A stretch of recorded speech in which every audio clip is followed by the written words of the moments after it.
Alors, dans cette vidéo, on va regarder comment le projet qu'on vous met à disposition pour le Labo 02 est structuré.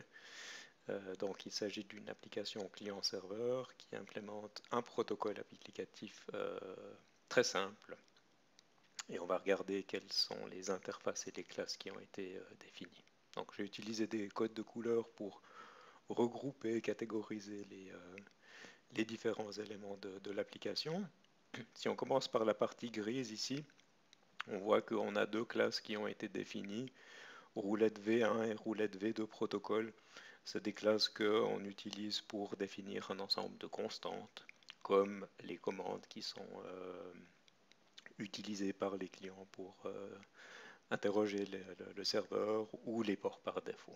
Donc, au départ, vous avez à disposition la version 1 du protocole, et puis vous allez devoir fournir la version 2 et rajouter deux commandes comme c'est indiqué dans les spécifications. Donc, ces deux classes, rien de particulier à dire. Dans la partie orange, ici, on a la partie cliente. Donc, ça, c'est évidemment quelque chose d'important, avec à chaque fois une interface qui va définir euh, ce qu'on peut demander au client de faire pour nous. Donc, il va après derrière interroger le serveur. Et si on regarde la manière dont on a conçu les différentes interfaces et les différentes classes, on voit qu'on a une première interface ici qui va définir les méthodes qu'on met à disposition. On va avoir une implémentation. Et puis ce qu'on va vous demander de faire dans le laboratoire, c'est de faire une extension, donc de faire une version 2 du protocole. On voit donc que cette interface, elle va étendre la version 1 du protocole. Et puis vous allez ensuite faire une implémentation qui va à la fois être une sous-classe de l'implémentation de la version 1 et une implémentation de l'interface de la version 2 du protocole. Au niveau des threads ici, rien de particulier, le client est single threadé, il va travailler sur un seul thread. Donc quand on va implémenter ces deux classes, on va essentiellement travailler avec des flux d'entrée-sortie et puis on va écrire des suites de bytes qui vont correspondre aux messages qui sont définis dans le protocole applicatif. Et inversement, on va lire ces messages sur les flux d'entrée. Dans la partie rouge, ici, vous avez la partie serveur. Donc là, c'est un petit peu plus riche du fait qu'on travaille avec plusieurs threads. Donc le point d'entrée, c'est ici la classe QuizRouletteServer, qui est une classe très simple, qui fournit une méthode main. Donc c'est celle qu'on va utiliser comme point d'entrée pour lancer le serveur. Et puis ce qu'elle va faire, c'est qu'elle va instancier la classe roulette serveur qui, elle, va se mettre à l'écoute sur un port TCP et accepter des demandes de connexion. Donc, cette classe ici, elle va démarrer un premier thread sur lequel on va accepter les demandes de connexion. Donc, c'est là où on va utiliser la classe standard server socket. Et avec la méthode accept, on va faire un appel bloquant et attendre jusqu'à ce qu'un client arrive. Au moment où un client va arriver, on va utiliser les autres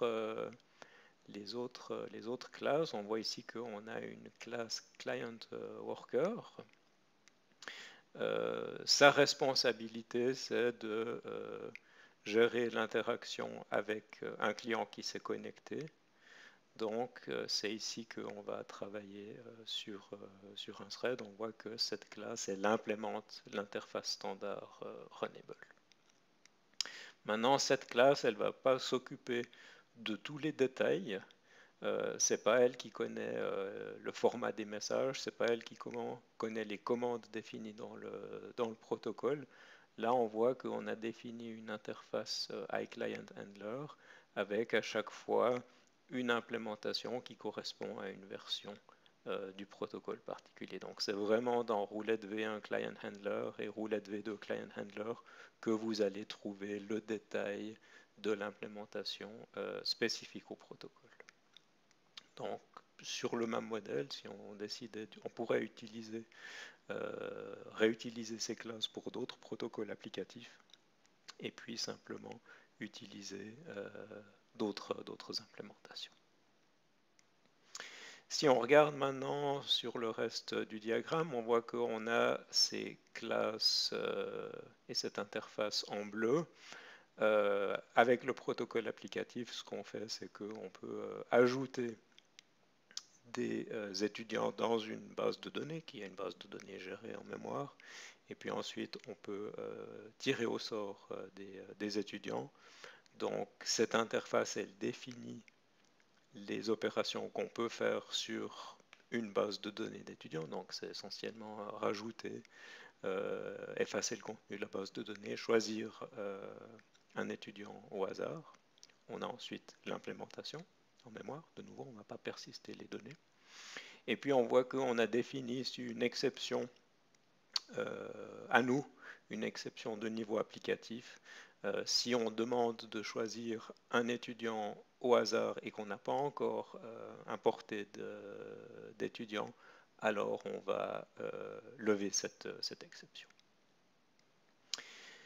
Si on regarde maintenant la partie en vert, pourquoi est-ce qu'on a utilisé ce code couleur vert? Parce que c'est toutes des classes qu'on va utiliser pour faire de la sérialisation de et vers JSON. Dans notre protocole applicatif, on a décidé que les commandes et les réponses qui étaient échangées par le client et le serveur étaient encodées en JSON.